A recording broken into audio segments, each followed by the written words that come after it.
Hey, Emery, what's going on, man? Thank you for taking out the time. Uh, I got a two-part question for you. If uh, if the ACC gets shut down, how would you guys? How disappointed would you guys be, considering the expectations you guys have going into this season? And the second part of that question is, if it does get shut down, what do the players want the contingency plan to be? Whether it be moving to next spring or canceling the season altogether, what would the players' contingency plan want to be if the season gets shut down?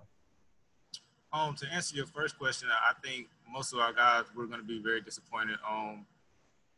I'm going to be mostly disappointed for our seniors and guys of that nature because this is their last go round. They want to end it with a bang. This is their last opportunity to play college ball, to get their numbers up and make a run for the NFL draft.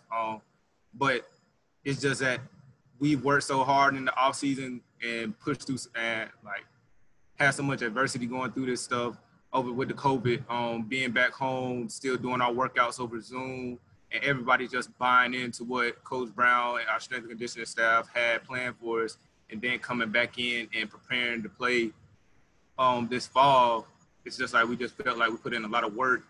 And I think for your second part of your question, I feel like most of our guys, it's kind of selfish, but I think we would want to play at as early as possible just because we miss football.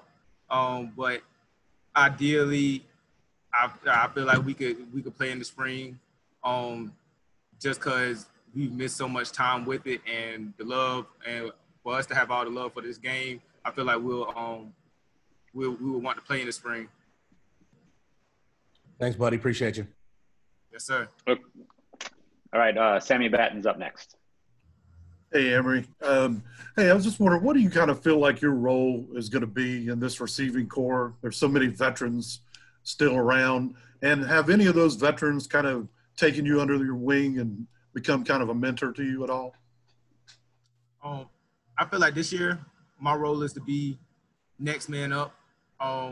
Knowing that we got so many veterans like Bo Corrales, De'Ami Brown, Daz Newsome, Toe Groves, Antoine Green. My role is just to be the next guy up, be able to go in and make the same plays that they do. Coach Brown is really looking for depth in all positions. So I'm looking for that to be a big key. I'm looking for that for me to be a key part in that, and just to succeed and do better than what I did last year, and make sure I have growth over this season.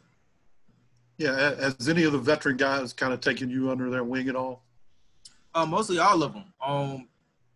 Everybody is real, we coach each other. Even I coach up guys, the veterans, on some of the things I saw, and it's just all about getting better. We want our receiving group or receiving core to be the best in the nation. So we're all looking to help each other. But from Twan, Bo, Toe, Daz, everybody, they all are like a mentor to me, or the big brothers, or just brothers in general. Thanks. Okay, next up is Greg Barnes. Emery, how important was it for you to get the playing time you received last year, and what did you gain from that experience? From that experience, it was a freshman growing pain. I realized that high school football is completely different from college football. But it was a great experience for me to come in early, get the flow of things. I understood what was going on at the time, and I just had to play that role. But I knew coming into my sophomore season that I needed to step it up a notch and make improvements. And I felt like over the time of camp that we've had and leading up until this last practice, I feel like I've made those improvements, but I still feel like there's certain things I still got to work on. But what was missing from last year was my confidence. From my confidence in high school to my confidence going into college, it had dropped substantially, just going from being the guy or the star of my high school to coming in the college football and the speed of the game changing so dramatically. But now that I've gotten used to everything, I understand the game a lot more, and stuff is coming to me faster. I feel like now this year is going to be a bigger jump. And not having spring practice, I know, was a detriment to everybody. How did you approach things in the off season to make sure that you were able to make that jump up to this year, and kind of what are some things that you worked on? I still looked at it as still spring ball, but just not here at school. Back home, I got a couple of guys that I grew up with that's playing college ball now. So I went and worked out with them. I have a trainer back home that I went to, and going with Coach Hess in the mornings. I just had a busy schedule. I always wanted to constant work just to make sure I would be ready just in case at that time, just in case if we did have a season.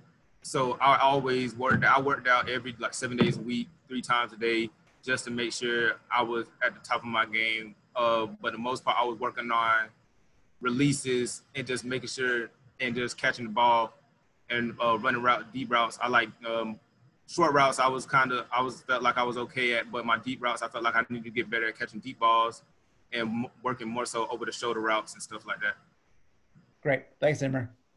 Thank you. Okay, next up is Ross Martin.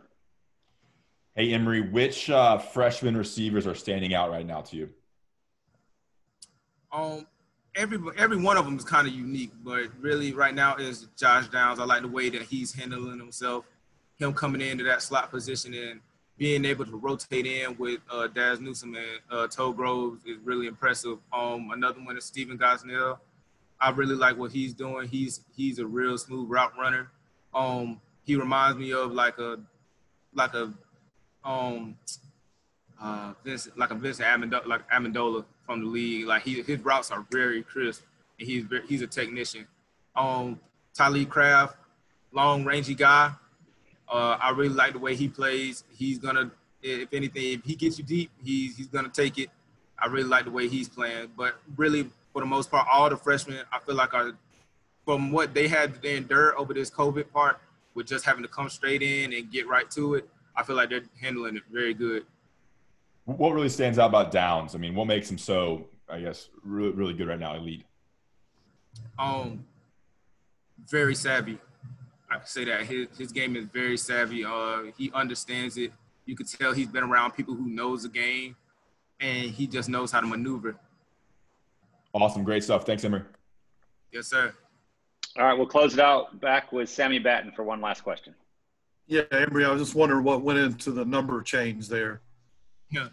The number change just kind of happened. I was originally trying to go back to number 9, just like in high school, but I had Kamari Morales at the time. He wanted to get the number, so I was like, I'm gonna let him get it. And then by the time I was talking to some guys, and we were just like, we saw on the internet that the NCAA was letting number 0 be worn. So I was like, oh, really?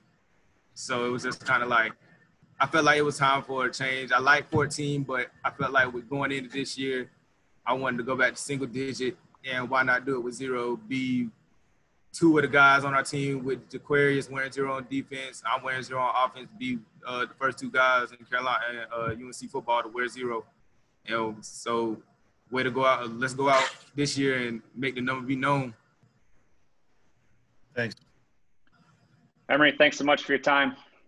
Yes, sir. I appreciate it.